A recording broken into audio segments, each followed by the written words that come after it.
Tumakbo at nakipaghabulan. Pero inabutan din ng mga pulis ang lalaking ito.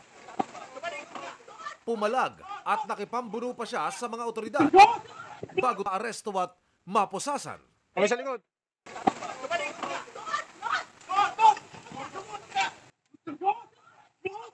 Motor. Sa likod. Kami sa likod. Inaresto ang suspect matapos umanong i-post online ang mga pribadong larawan at video ng 18 anyos niyang dating kasintahan. Pagdating sa istasyon ng pulisya, sinalubong siya ng ama ng biktima na hindi na rin napigilan ng emosyon.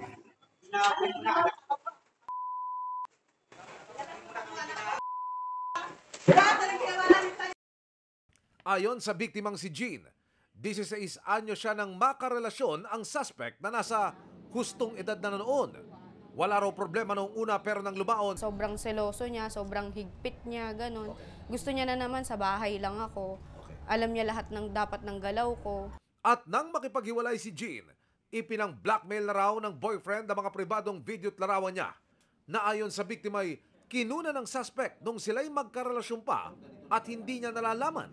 Demonyo ka, ganyan. Bakit mo ginagawa sa kanya? Sabi niya sa akin na, kakalat ko tong video mo. Sabi niya ganun, kung hindi mo lang din naman ako babalikan, kung di lang naman din natin aayusin to, mas maganda pang sirain ko na lang yung buhay mo.